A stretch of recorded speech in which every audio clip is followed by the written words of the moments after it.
Okay, so it's time to share a cup with our featured guest on this Trinity Cooks Thursday here on A Cup of Joe. And this is a man that I only speaking to him off air a short while ago, I recognize how long I've been seeing him on stage. He took me back to Calian days, coming forward. Wow, we're getting old. A matter of fact, he celebrated his birthday recently. I'm talking about the man you know as Enrico Di Gittarman Camejo.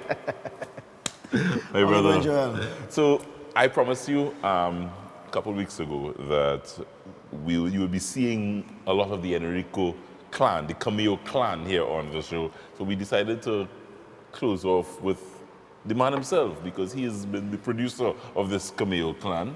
Enrico, first of all, happy birthday. You celebrated your 41st recently. 41st, thank you very much. And I feel like 14. you're switching around. You're switching around there. And you lost your grandmother almost a few hours after that. Yes. So my condolences. Thank you very much. Yeah. I'm glad you that were close to her.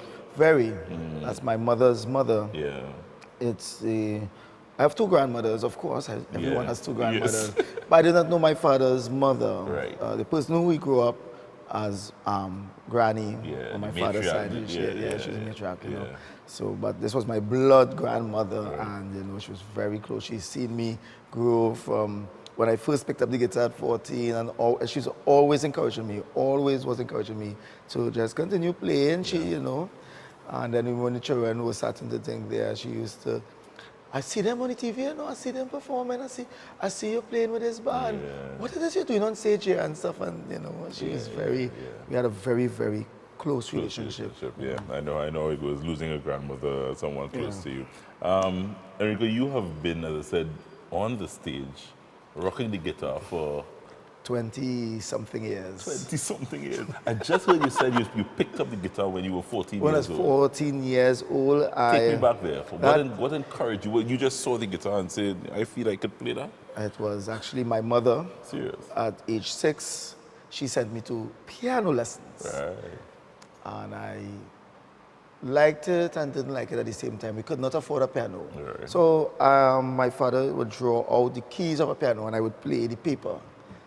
And I would try to envision the notes there. And after a while, you get frustrated. Right. At age 12, I stopped. I told my mother I did not want to do piano lessons anymore. She was a bit distraught, and I know that, but I just couldn't take it anymore. All this time, my father has his guitar, a Yamaha G60, hang up on the wall here.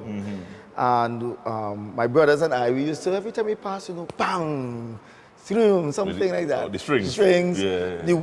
The wooden part, the body, everything, bang it up. Oh, God. Until fellas. Yes, we just, the Camejos, Julio and Gerard and myself, we were very destructive until we just had 3 strings on the guitar, and the guitar was really banged up. But at that time, something just told me, just kind of pick it up and start to play some of the strings. It's out of tune bad, I never played guitar in my life.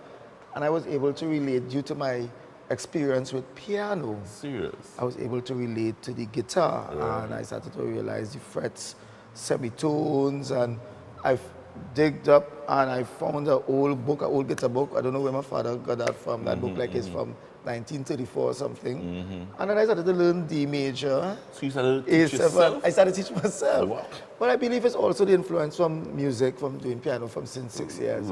But I taught myself how to play this thing. I'm self-taught, yes. You're self-taught? So after this, Enrico, you never went to learn to do all those things I've seen you do over the years?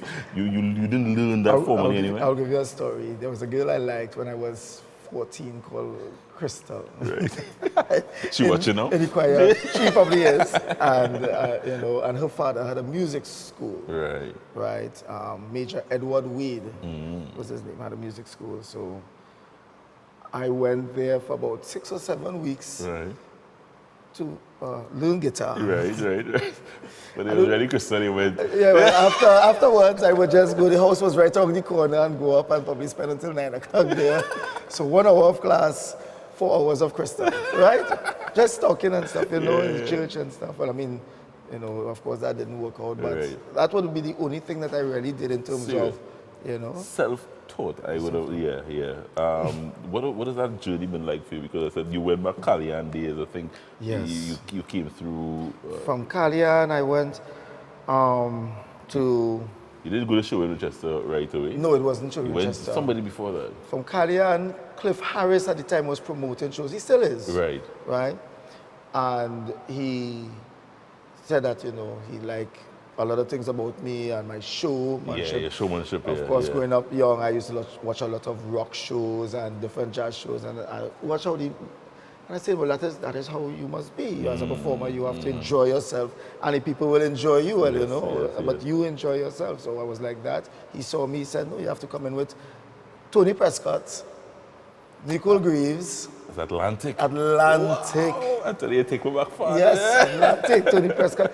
Peter C. Lewis was still in the band. Right. Bread Boys, Atlantic. Right. And my first show at Atlantic was not even in Trinidad and Tobago. I got my passport, everything, and in 2 days I was on a flight to St. Martin. First time, I was nervous as hell. Came off the plane, I said, well, I lost for sure. Somebody was there waiting for me. I saw different cultures. I fell in love one time. The show, I don't know how well I played, but I know I had fun. And from there, you know, I built a really good relationship with Tony Prescott and the band. From there, we left Atlantic. There was a little thing there with the boss, man. And we left and we formed a band called Surface. Surface was formed on the 10th of March. Tony P, yes. Surface, that's right. March 10th, 1999. Right, and we formed the band. Surface, I was with them for about 5 years. We had a really good time. In between that, I had little stints with Blue Ventiers. At that time, I did Blue Ventiers for about 6-7 months. In between that time, Traffic had a way, they kind of snitched me under from... a little bit. They say, okay, we have a little show for Christmas in Hilton. Come and play. After that show, kind of say, oh, you want to play for the rest of the season or what? And after that, it was show in Winchester and Traffic for about 4 or 5 years. Then I said I want to take my music seriously and I want to do some academia as well. So I will go and do business studies in UE. So I tell the band I'm leaving. Show in Winchester meets me in UE and say, boy, I want to form this thing, whatever, and so on and so on. Up comes Show in Winchester and You, of which I was musical director. And with all of this going on, I was also playing Param. And I have won many awards with my mandolin. I play mandolin as well. You might have seen me playing it behind my head, biting it with my teeth and all kind of thing. You know, I like antics. I love a lot of antics. And so I was with the 2 bands at the time. I also, in between that, was with Tricanal. I was musical director there as well. We had Cotton Clear Crew, and they started, you know, they were doing their shows in Little Carib Theatre. And so it's a rich history. After Show in Winchester and You, I'm with my current disposition, which is Bunchy Garland, Fiat Lions, Asylum Vikings, 7 carnivals and going strong still. It's safe to say that you are one of the most wanted guitar men I don't know. over the last 2 decades in Trinidad. I don't know what wanted, but I enjoy it. There's something about when you see you on stage. Yes, when I hit a stage. You light up the stage. Just behind the front singers, I mean, you light up that stage, Enrico. Some people say I'm always in front of them. You're in front of the stage. You're in front of the front people. So, who does he feel he is? He feel he's the lead singer or what? He's always there taking out, you know. But when I hit the stage and we become one. It's like I'm in a different zone. I love... You can't, there's nothing bad you can do with me on stage. I'm just there, you know. And I think all of Trinidad and Tobago would have been enjoying you for 2 decades and counting. Yes. 2 decades and counting. Thank you, Trinidad and Tobago, for supporting me. And now, well, you know, it's moving on to another generation. You're now producing the Camejo clan, which we will talk about. You cook? Yes, I or the wife cooking for you and mommy cooking for you and things. So tell me. No, I actually am the cook in the family. You're the cook in the family? Yes, you can bring my wife now and answer. Right now. So Enrico and I jump into the kitchen next and we're going to roll out a nice pasta salad. We're doing an exotic pasta salad using some seafood this morning. Stay with us. We're rolling out the recipe next. I have Enrico Di Gittarman here with me this morning on A Cup of Joe as we head into the kitchen next to roll out a recipe from TriniCooks.com. Stay with us.